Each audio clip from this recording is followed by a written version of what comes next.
Assalamualaikum warahmatullahi wabarakatuh. Bertemu lagi pada pelajaran pendidikan diniyah SMP Islam Al-Madinah. Kali ini kita akan belajar tentang fikih, belajar tentang bab toharoh atau bab bersuci. Namun kali ini, untuk pertama ini, kita akan membahas air-air yang dapat dipakai untuk bersuci. Sebelumnya, mari kita baca kitab toharoh dahulu yang ada dalam kitab takrib. Bismillahirrahmanirrahim. Kitab toharoti artinya kitab yang menjelaskan tentang bersuci. Al-miyahu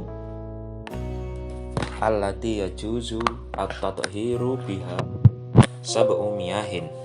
Air-air yang bisa dipakai untuk bersuci ada 7 macam.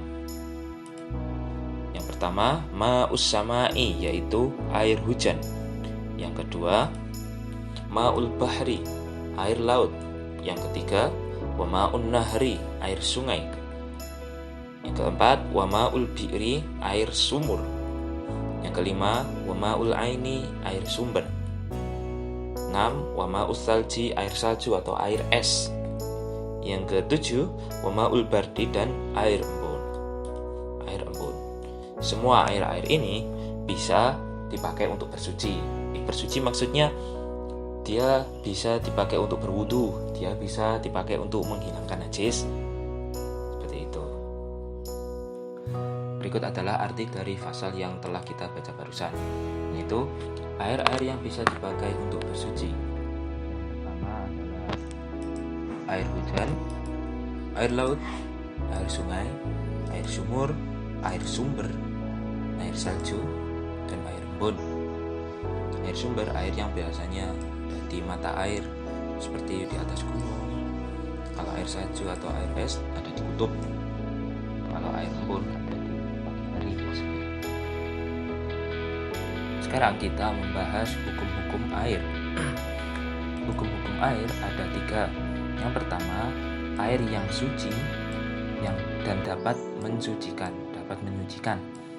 Air ini kalau kena baju tidak najis dan bisa dipakai untuk berwudu, menghilangkan najis, untuk mandi dan lain-lain. Kemudian yang kedua adalah air yang suci tapi tidak dapat menyucikan. Air ini kalau kena baju tidak najis tapi tidak bisa dipakai untuk berwudu, tidak bisa dipakai untuk menghilangkan najis. Seperti itu. Kalau yang ketiga adalah air mutanajis, air yang terkena najis. Airnya kalau kena baju maka bajunya tidak boleh dipakai untuk sholat. Airnya juga tidak boleh dipakai untuk berwudu. Itu air najis. Untuk yang pertama adalah air yang suci dan dapat mensucikan. Apa air suci yang dapat mensucikan itu? Ya adalah air yang mutlak. Air mutlak itu adalah air yang masih murni. Air yang masih murni, belum campur apa-apa. Seperti air hujan, air laut, air sungai, air sumber, air sumur, dan lain-lain. Itu adalah air yang suci dan mensucikan. Kemudian yang kedua adalah air yang suci tapi tidak dapat mensucikan.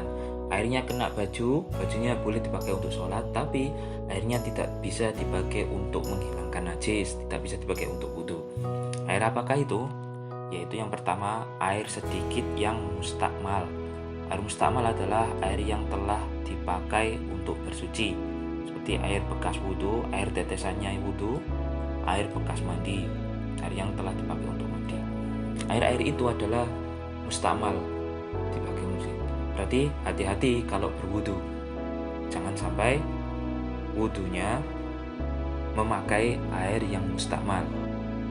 Mari kita lihat contoh air mustakmal berikut ini. Ini ada seorang yang berwudu dalam ember.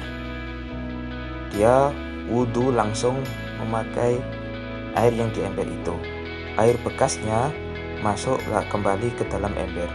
Maka hukum air dalam ember itu mustakmal, berarti wudunya tidak sah karena airnya suci tapi tidak bisa mensucikan. Kemudian yang kedua, contoh ini adalah wudhu yang benar. Meskipun air dalam ember sedikit, tapi cara berwudhunya adalah mengambil air dalam gayung, kemudian disiramkan kepada wajah. Jangan sampai air bekasnya masuk kembali ke dalam ember, karena kalau masuk ke dalam ember maka hukumnya nanti bisa menjadi mustakmal karena bekas air wudhu tadi.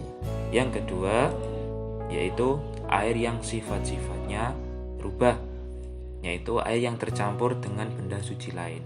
Seperti ada air dicampur dengan teh, airnya menjadi berubah sifatnya. Kemudian air dicampur dengan sabun, maka dia berubah, dia hilang kemutlakannya menjadi air sabun.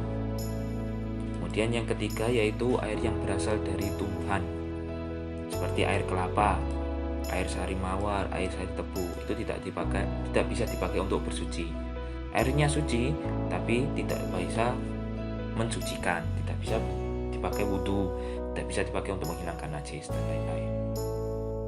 Kemudian yang ketiga adalah air mutanajis, air yang terkena najis. Sebelum membahas air najis, kita perlu tahu ukuran air pada kitab. Kalau di dalam kitab, ukuran air banyak itu mulai dari 2 kolah.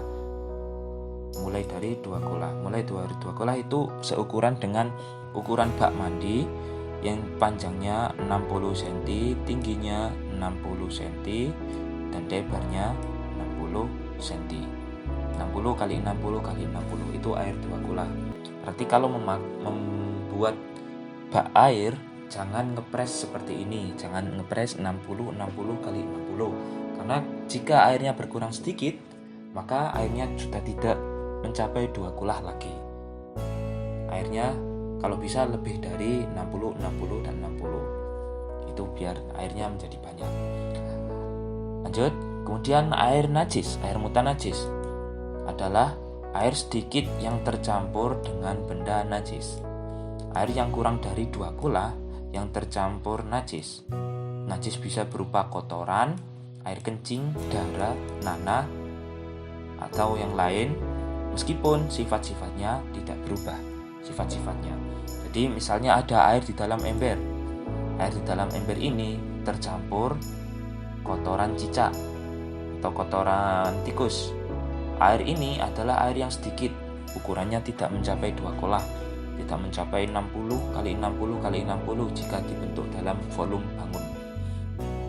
Maka meskipun air ini bau, rasa, dan warnanya tidak berubah, air dalam ember ini hukumnya najis karena tercampur tadi, airnya sedikit dan tercampur dengan najis. Kemudian yang kedua adalah air yang banyak yang tercampur najis dan berubah sifat-sifatnya. Sekali lagi, berubah sifat-sifatnya. Air yang lebih dari 2 kolah yang tercampur dengan benda najis sampai berubah sifatnya, bau, rasa, dan warna. Jadi misalnya ada kolam renang ada banyak sekali pengunjung. Semua pengunjungnya buang air di sana, buang air di dalam kolam renang itu. Kemudian kolam renang itu airnya berubah warna menjadi kuning. Berarti sifat warnanya berubah. Atau baunya menjadi pesing, maka sifat baunya berubah. Atau rasanya menjadi rasa-rasa air kencing, berarti sifat rasanya berubah. Maka air di kolam renang itu hukumnya najis.